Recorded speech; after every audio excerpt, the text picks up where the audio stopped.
it chapter by chapter, one bite at a time.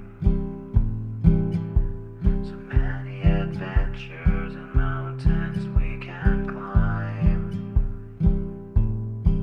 Take it word for word, line by line, one bite at a time.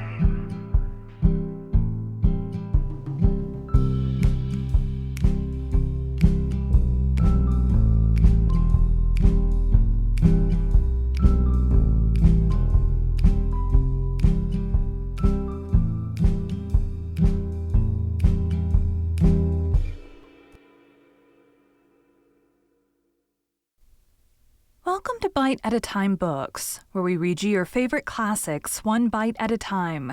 My name is Bree Carlile, and I love to read and wanted to share my passion with listeners like you. If you enjoy our show, be sure to follow us so you get all the new episodes.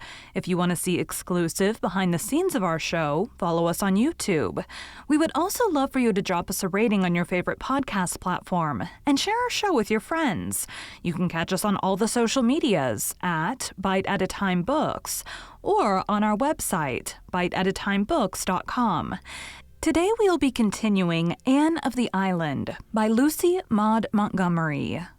Chapter 8. Anne's First Proposal. The old year did not slip away in a green twilight with a pinky-yellow sunset. Instead, it went out with a wild white bluster and blow. It was one of the nights when the storm wind hurtles over the frozen meadows and black hollows, and moans around the eaves like a lost creature, and drives the snow sharply against the shaking panes. Just the sort of night people like to cuddle down between their blankets and count their mercies, said Anne to Jane Andrews, who had come up to spend the afternoon and stay all night.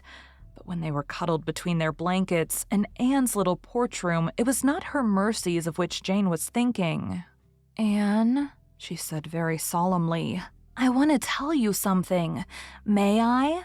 Anne was feeling rather sleepy after the party Ruby Gillis had given the night before. She would much rather have gone to sleep than listen to Jane's confidences, which she was sure would bore her. She had no prophetic inkling of what was coming. Probably Jane was engaged too. Rumor averred that Ruby Gillis was engaged to the Spencervale schoolteacher, about whom all the girls were said to be quite wild.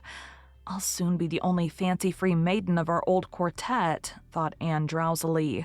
Aloud, she said, "Of course." "Anne," said Jane still more solemnly, "what do you think of my brother Billy?" Anne gasped over this unexpected question and floundered helplessly in her thoughts. Goodness, what did she think of Billy Andrews? She had never thought anything about him. Round-faced, stupid, perpetually smiling, good-natured Billy Andrews. Did anybody ever think about Billy Andrews? I don't understand, Jane," she stammered. "What do you mean, exactly?" "Do you like Billy?" asked Jane bluntly. Why, yes, I like him, of course," gasped Anne, wondering if she were telling the literal truth. Certainly she did not dislike Billy, but could the indifferent tolerance with which she regarded him, when he happened to be in her range of vision, be considered positive enough for liking? What was Jane trying to elucidate? "Would you like him for a husband?" asked Jane calmly. "A husband?" Anne had been sitting up in bed, the better to wrestle with the problem of her exact opinion of Billy Andrews. Now she fell flatly back on her pillows, the very breath gone out of her. "Whose husband?" "Yours, of course," answered Jane. "Billy wants to marry you. He's always been crazy about you, and now Father has given him the upper farm in his own name, and there's nothing to prevent him from getting married. But he's so shy he couldn't ask you himself if you'd have him, so he got me to do it. I'd rather not have, but he gave me no peace till I said I would. If I got a good chance. What do you think about it, Anne?" Was it a dream? Was it one of those nightmare things in which you find yourself engaged or married to someone you hate or don't know, without the slightest idea how it ever came about? No, she, Anne Shirley, was lying there, wide awake in her own bed, and Jane Andrews was beside her, calmly proposing for her brother Billy. Anne did not know whether she wanted to writhe or laugh, but she could do neither, for Jane's feelings must not be hurt. I couldn't marry Bill. You know, Jane," she managed to gasp. "Why, such an idea never occurred to me. Never." "I don't suppose it did," agreed Jane. "Billy has always been far too shy to think of courting. But you might think it over, Anne. Billy is a good fellow. I must say that, if he is my brother. He has no bad habits, and he's a great worker, and you can depend on him. A bird in the hand is worth two in the bush. He told me to tell you he'd be quite willing to wait till you got through college. If you insisted, though he'd rather get married this spring before the planting begins. He'd always be very good to you, I'm sure, and you know, Anne, I'd love to have you for a sister." "I can't marry Billy," said Anne decidedly. She had recovered her wits and was even feeling a little angry.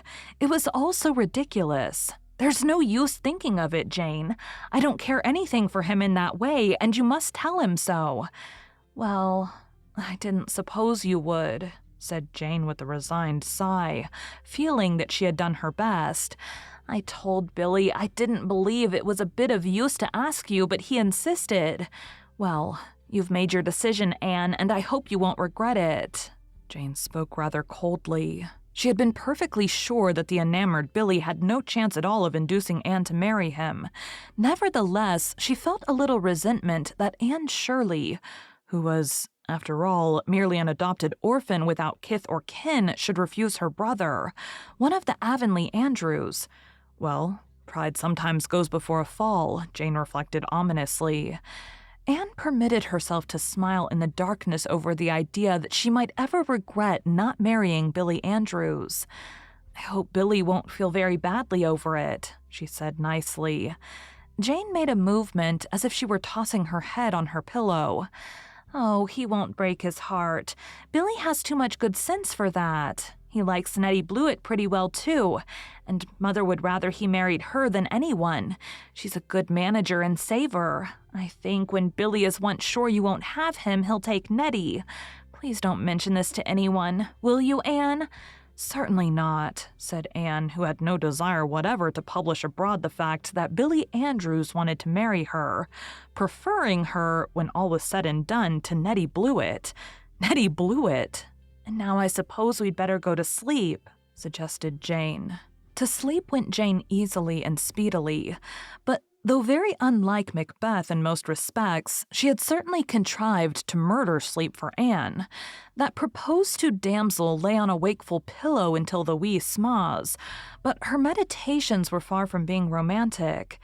It was not, however, until the next morning that she had an opportunity to indulge in a good laugh over the whole affair. When Jane had gone home, still with a hint of frost in voice and manner, because Anne had declined so ungratefully and decidedly the honor of an alliance with the house of Andrews, Anne retreated to the porch room, shut the door, and had her laugh out at last. "If I could only share the joke with someone," she thought, "but I can't. Diana is the only one I'd want to tell, and even if I hadn't sworn secrecy to Jane, I can't tell Diana things now. She tells everything to Fred. I know she does. Well, I've had my first proposal. I supposed it would come someday, but I certainly never thought it would be by proxy.